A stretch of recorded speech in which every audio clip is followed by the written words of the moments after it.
잘 오셨습니다. 큰 은혜가 임하시기를 주의 이름으로 축원합니다. 여러분, 우리나라 축구 선수 중에 요즘 가장 핫한 선수가 누구죠? 축구 한번 보세요. 네, 손흥민입니다. 손흥민은 우리나라가 배출한 축구 선수 중에 가장 뛰어난 선수로 평가받고 있습니다. 그는 지금 영국 프로축구 EPL이라 그러죠. 그 EPL에서 21, 22 시즌, 올해 이렇게 걸쳐서 한 시즌이 진행되는데 이제 시즌이 끝났는데 이번에 득점 왕이 되었습니다. 23골을, 그것도 페널티킥 없이 전부 필드골로 그는 득점 왕을 차지했습니다. 여러분, 아시아 선수도 처음이고요. 그 세계에서 가장 뛰어난 선수들이 모이는 그 리그에서 득점 왕이 된다는 것은 이거는 참으로 보통 일이 아닌 것입니다.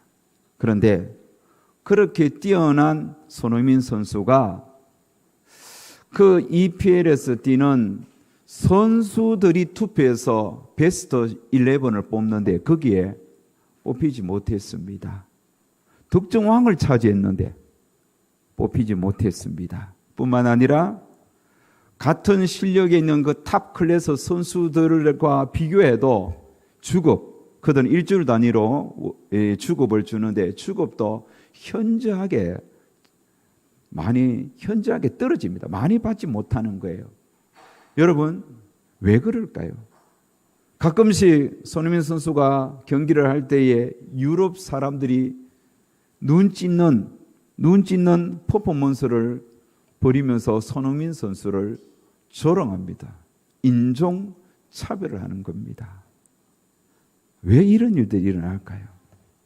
자, 오늘 본문에 보면 유대 가이사라의 한 백부장이 등장하고 있습니다. 가이사라는 그 지중해 해변에 계획된 항구 도시입니다. 아주 잘 만들어진 계획된 항구 도시입니다. 요바에서 북쪽으로 한 48km 정도 더 올라가면 있는 도시인데, 이것은 여러분 로마 황제 아우구스티누스를 위하여 도시를 만들어 바친 곳입니다. 그러다 보니까 그곳에는 행정기관들이 여러 와 있었고, 특별히 그 로마의 총독 관청이 그게 있었던 겁니다. 그리고 그곳에는 로마의 군대가 파병받아 그 점령한 이스라엘 나라를 지배하고 있었습니다. 우리나라가 일본의 지배를 받을 때에 저 광화문 저 자리에 그들이 총독부를 세우고 우리나라를 지배했던 것처럼 로마에서 그 가이사라에 로마 총독 관청을 세우고 또 그곳에 그 총독을 보내고 또 그 휘하에 이탈리아 부대를 파병하여 그 이스라엘을 지배하였던 겁니다. 여러분, 이탈리아라는 군대는 로마 군대라는 뜻입니다. 로마 군대. 자, 우리나라의 일개 사단은 보통 한 6천 명 정도 되지요. 그런데 1사단을 뜻하는 그 단어가 로마로 1레기온이라는 겁니다. 로마 1레기온, 1사단이라는 뜻이에요. 여기엔 6천 명 되는 군사가 있는데 이 6천 명을 600명씩 10대로 나누는 겁니다.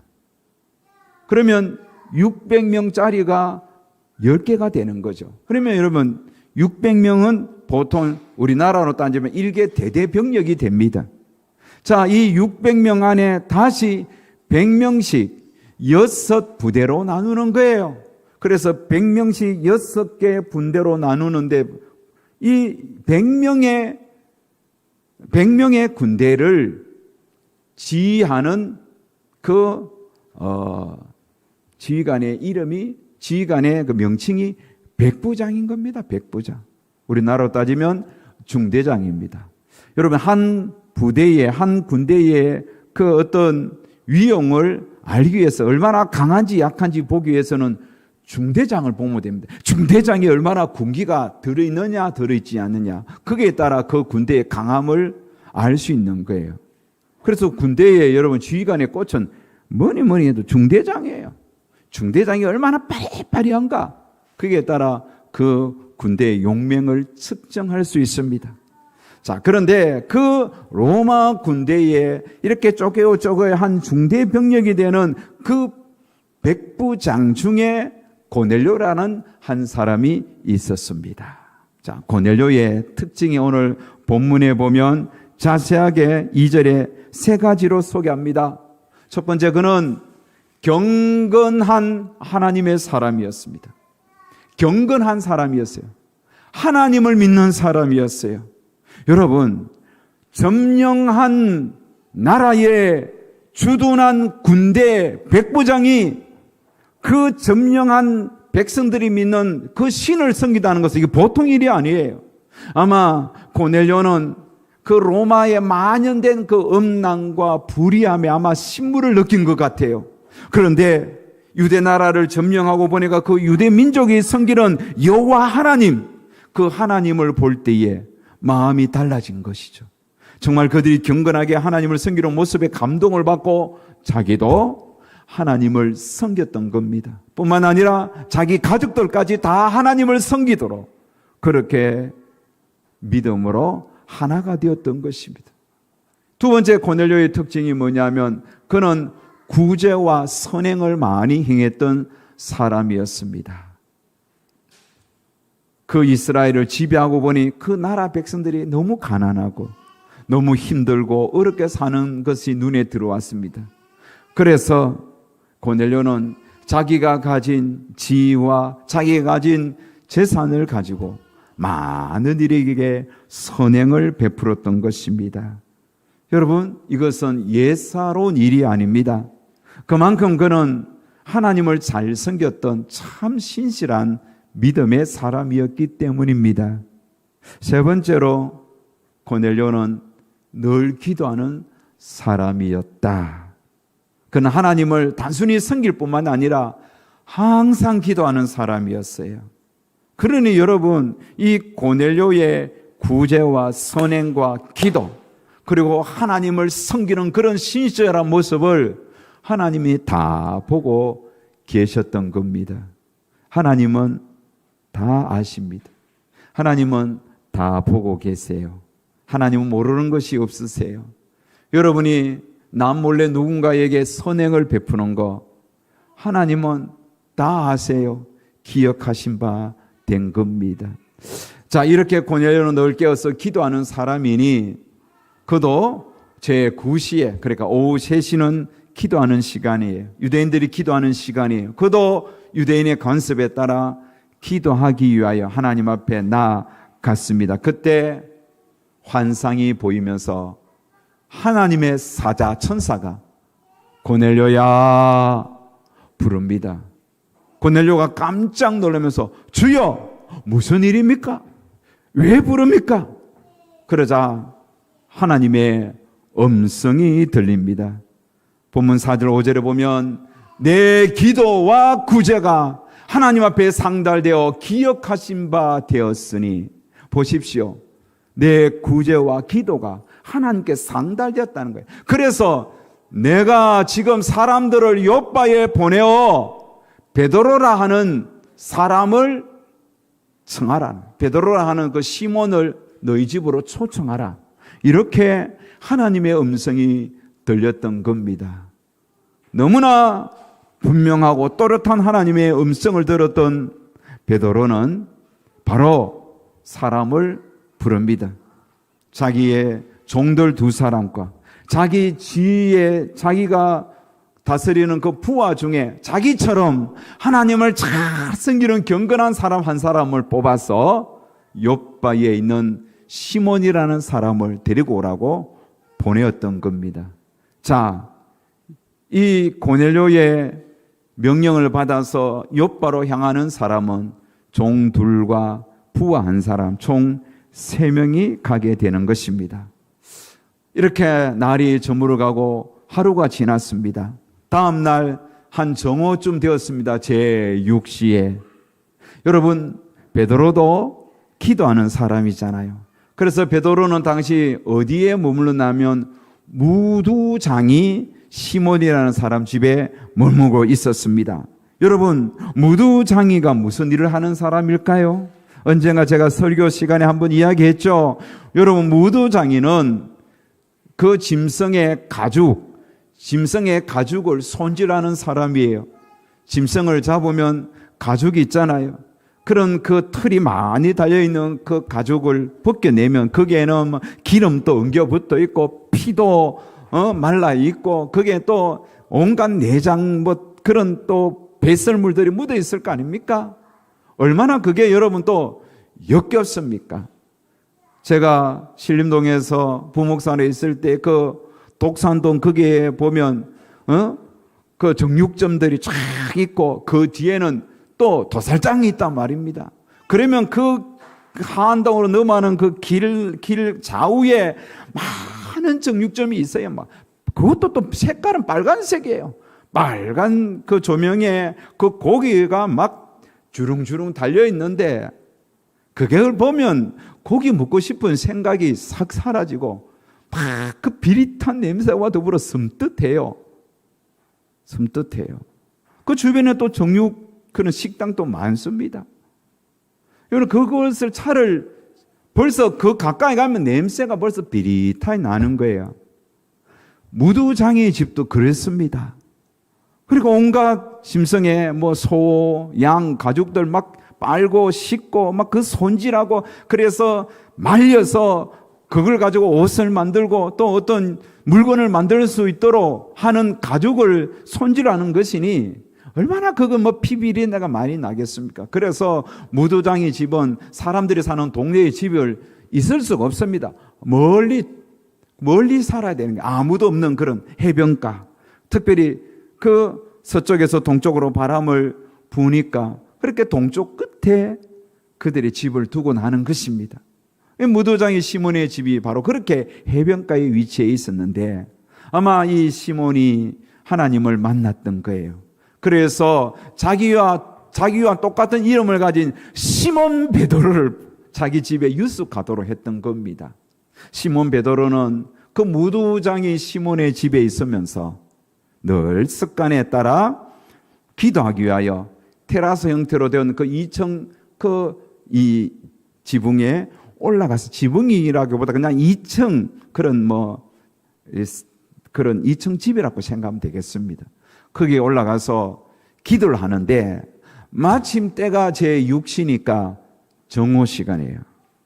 자, 저를 보세요. 정오에 여러분 뭐 하십니까? 정오에 기도하시는 분 여기 손 들어보세요. 정오에 다 밥 잡숫잖아요.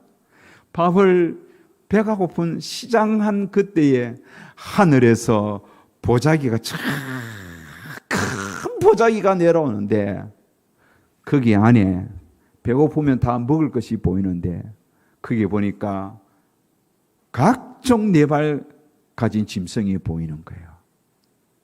거기 땅에 기는 거, 하늘에 날아가는 거 가득 차 있는데 세상에 베드로가 보고 잡아 먹을 만한 정결한 짐승은 없고 부정한 것들만 가득 차 있는 거예요. 예를 들면 굽이 갈라지지 않고 되새김질하지 않은 그런 돼지 새끼들이 있거나 또 오늘 우리는 정말 좋아하는 장어 구이, 근데 장어는 먹지 못하는 비늘이 없으니까 장어도 있고 하늘 날아다니는 새들도 있고 그런 것이 가득 차니까 베드로는 깜짝 놀라는 거예요. 그때 하늘에서 음성이 들리는 겁니다. 하나님의 음성이 들리는데 베드로야 일어나 잡아먹어라 그런 거예요. 여러분, 베드로는 그 음성을 듣고 깜짝 놀라요. 주여, 그럴 수 없나이다. 속되고 깨끗하지 아니한 것을 내가 결코 먹지 아니하겠나이다. 하나님이 베드로야 하나님께서 깨끗하게 하신 것을 내가 속되다 하지 마라. 내가 깨끗하게 한 것은 너 왜 속되다 하느냐? 그런데 베드로는 받아들이지 않는 거예요. 다시 하나님께서 잡아먹으라. 베드로는 못합니다. 속되고 깨끗지 않는 거 내가 어떻게 먹습니까? 내가 깨끗하게 했는데 너 왜 무슨 소리 하냐? 잡아먹으라. 안 됩니다. 이러면서 3번씩이나 하나님은 먹으라. 베드로는 못 먹습니다. 이렇게 3번씩이나 이런 주고받는 대화가 이어졌습니다. 그리고는 보자기 하늘로 싹 올라갔습니다. 베드로가 환상에서 깨어났습니다. 정신을 차리고 있는 그때에 1층 누군가 문을 탕탕탕 두드린 거예요. 여기에 시몬 베드로라는 사람이 있습니까? 내려가 보니 그에게 온 사람이 누구예요? 누가 보낸 사람이에요? 고넬료가 보낸 3사람의 종이 있는 거죠. 이게 타이밍이 기가 막히잖아요. 전날 오후 3시에 고넬료가 기도하는 중에 하나님께서 종들을 보내라 했고, 이들이 도착할 즈음에 베드로가 기도할 때에 하나님께서 음성을 주셔서 그들을 만나게 하신 것이죠. 자, 만나고 보니 종들이 무엇을 이야기합니까? 우리 주인 고넬료가 당신을 청했습니다. 오십시오라고 부르는 것입니다. 자, 우리는 오늘 여기서 한 가지 의문점을 가지고 말씀을 가지고 질문을 던져봐야 됩니다. 여러분, 베드로는 왜 보자기 그릇에 담긴 짐승을 하나님이 잡아 먹으라 했는데 왜 먹지 않는다고 그랬을까요? 속되고 깨끗하지 않으니까 나 먹지 않겠습니다. 왜 그랬을까요? 아니, 속되고 깨끗하지 아니한다 할지라도 그는 하나님 믿는 사람이에요. 이잖아요. 하나님이 먹으라면 먹어야죠. 하나님 먹지 마라 하면 먹지 말아야지. 절대적인 기준이 속되고 깨끗하지 않은 이게 아니라 하나님의 음성이잖아요. 하나님의 말씀이잖아요. 하나님이 하라 하면 해야 되는 거예요. 근데 베드로는 왜 하지 못하고 했다고? 그것도 한 번 이렇게 빼고 2번째 하면 알겠습니다. 고개 숙여야지. 뭐 때문에 3번씩이나 못하겠다고 그렇게 거절했을까요? 그것은 여러분 베드로 속에 있는 편견 때문이에요. 편견. 편견이라는 사전적 용어의 뜻이 뭐냐면 한쪽으로 치우친 공정하지 못한 생각이나 견해. 한쪽으로 치우친 공정하지 못한 생각이나 견해. 이게 편견이죠. 요즘 젊은이들은 공정치 못한 것에 분노합니다. 공정치 못한 것에. 그래서 젊은이들이 나이 드신 기성세대를 볼 때에 너무나 공정치 못하니까 꼰대라는 단어를 쓰면서 분노하는 게 오늘 세태의 모습이잖아요. 베드로는 지금 공정치 못한 생각과 견해를 가지고 있습니다. 편견을 갖고 있습니다. 그게 여러분 뭘까요?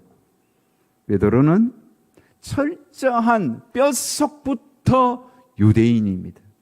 그리고 유대인은 어릴 때부터 철저하게 선민의식으로 물들어 있습니다. 선민의식이 뭐냐? 우리는 하나님의 선택받은 백성이다. 우리가 최고다. 그리고 우리 유대 민족 외에는 다 부정한 사람들이다. 그래서 자신들은 정결한 거, 부정한 거, 음식도 구분하면서 우리는 특별한 사람이니까 특별히 구별된 음식만 먹어야 된다라고 이야기했던 자들이 유대인들입니다. 그래서 유대인들은 여러분, 이방인들이 먹는 음식의 자리에 안 갑니다. 이거 수준이 안 맞아. 같이 밥도 안 먹어요. 그리고 유대인들은 이방인들을 보면서 짐승처럼 여기는 거예요. 벌레처럼 여기는 거예요. 여러분, 인도에 보면 10억 인구가 있잖아요. 거기에 보면 카스트 제도가 있잖아요. 근데 맨 상류처 사람은 하층 사람들과 차도 같이 차지도 않고 인간 취급하지 않은 거예요. 여러분, 인도의 상위촌 사람은 자기가 분노가 치밀어 오르고 화가 나면 하층민한테 가서 사람을 죽여버려요. 그래도 거기에 어떤 제도적으로 감옥에 가고 이런 게 없는 거예요. 호적도 없는 사람이 너무 많은 거예요. 지독한 편견 때문에 사람을 죽이는 일이 오늘날에도 참 많이 일어나는 거예요. 유대인이 이 지금 베드로에게 그런 지독스러운 편견이 그의 마음에 자리 잡고 있었단 말입니다.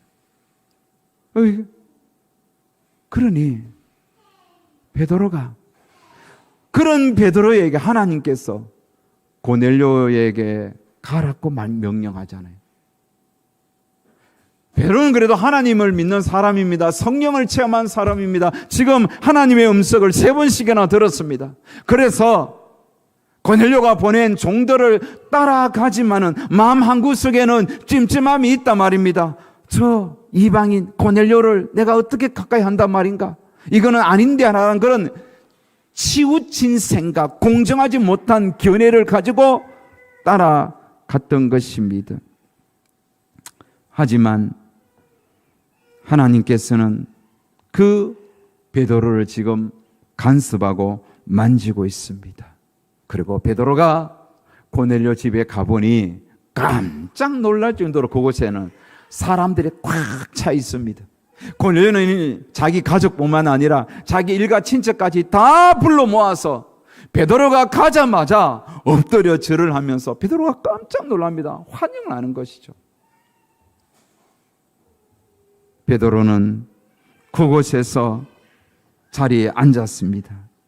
그리고 하나님께서 베드로로 하여금 그곳에 모인 고넬료의 가족들에게 복음을 전하게 했던 겁니다. 여러분, 고넬료는 하나님을 잘 믿는 사람이라고 했죠. 구제에 힘쓰고 선행에 힘썼다 했죠. 기도하는 사람이었습니다. 하지만 고넬료가 알지 못한 게 하나 있었어요. 그게 뭐냐면 복음을 알지 못했습니다. 들어보지 못했으니.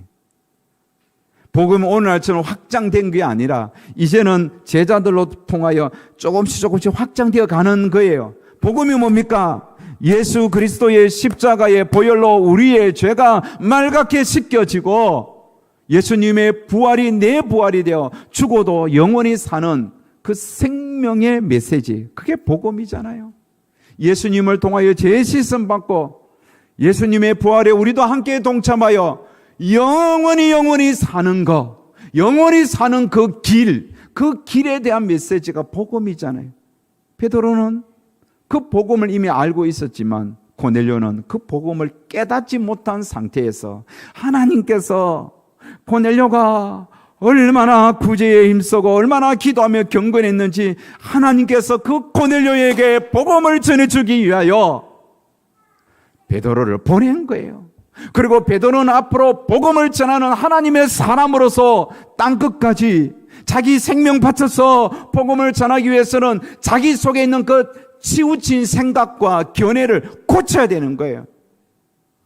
그 편견을 부셔야 되는 거예요. 그래서 하나님께서 베드로의 그 견해도 부셔, 그 편견도 부수면서 고넬료라는 이 경건한 믿음의 사람에게 큰 은혜와 구원의 역사를 이루어 주시기 위하여 베드로를 보낸 거예요.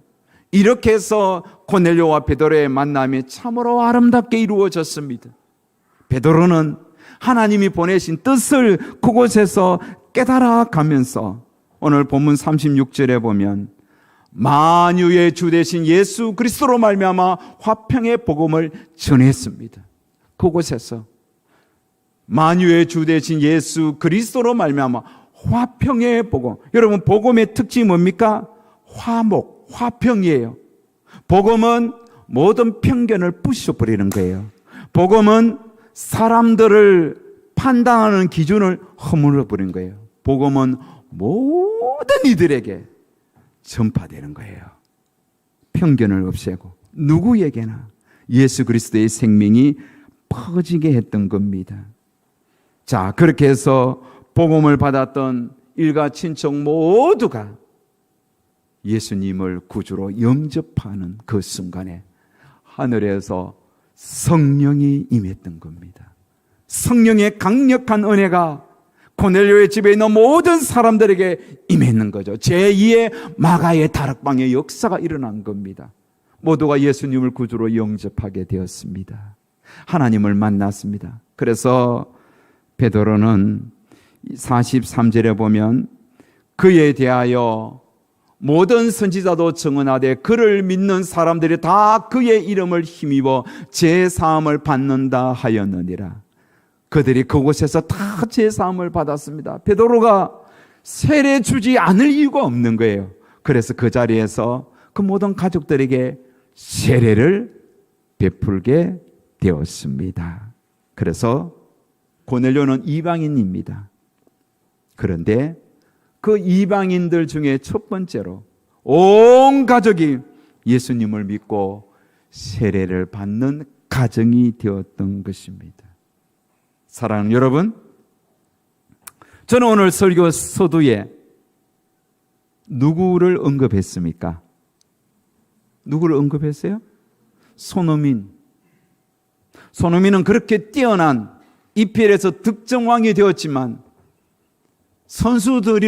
선수들로부터 베스트 11에 뽑히지 못하는 그런 어처구니 없는 일을 왜 당했을까요?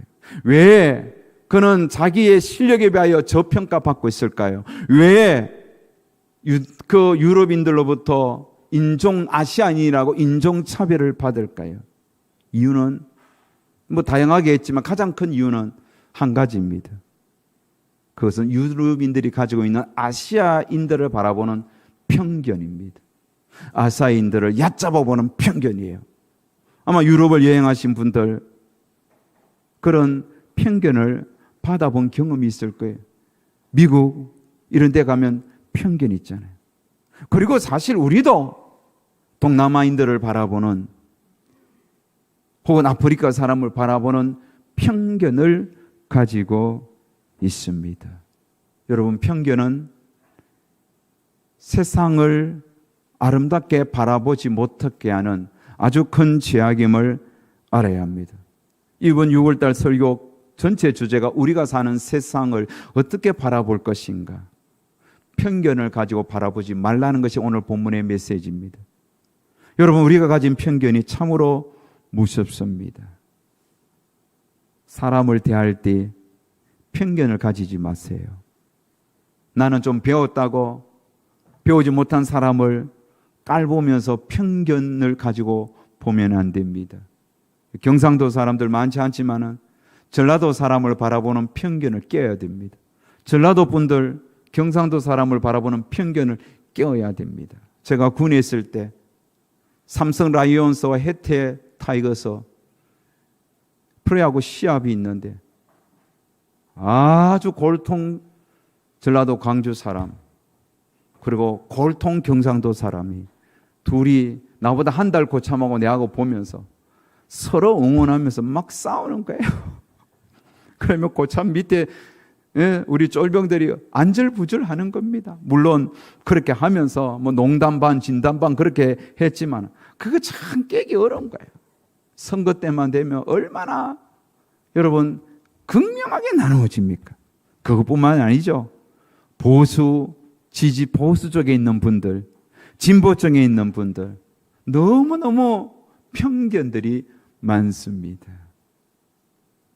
사람을 볼 때에 편견이 얼마나 무서운 죄악인지 알아야 돼요. 뿐만 아니라 편견이 얼마나 복음의 방해꾼인지 알아야 돼요. 여러분, 우리 교회가 선교를 많이 하고 우리나라가 선교를 참 많이 합니다. 그런데 해외에 있는 선교사들이 선교하는 것도 참 중요하지만 오늘 한국 안에 있는 외국인들이 많습니다. 그들에게 복음 전하는 것도 참 중요합니다. 이미 그들은 우리의 언어를 알아요. 우리의 문화도 어느 정도 이해를 하고 있어요. 그런데 우리는 그런 이주 노동자들을 대하는 자세에서 편견이 있으니 오히려 예수 믿는 우리들이 그들을 정말 모든 편견을 없애고 예수님의 사랑이 필요한 존재로 바라보고 그들에게 사랑을 주고 고넬료처럼 구제하고 선행하고 정말 하나님을 믿는 믿음의 모습을 통하여 그들을 하나님 앞으로 인도해야 될 사명이 있는데 우리는 그들을 바라보는 그런 편견 때문에 그들이 하나님 앞에 가까이 오지 못하고 있는 경우도 참 많습니다. 이런 것들을 우리가 없애야 하는 겁니다. 사랑하는 여러분, 하나님은 차별하지 않습니다. 하나님은 편견을 갖지 않습니다. 하나님은 모든 만민에게 복음이 전해지기를 원합니다. 하나님은 오늘 저와 여러분에게 모든 이들을 바라보는 그런 편견을 부셔버리고 허물어버리고 예수 사랑을 증거해야 할 자들로 대하기를 원하십니다.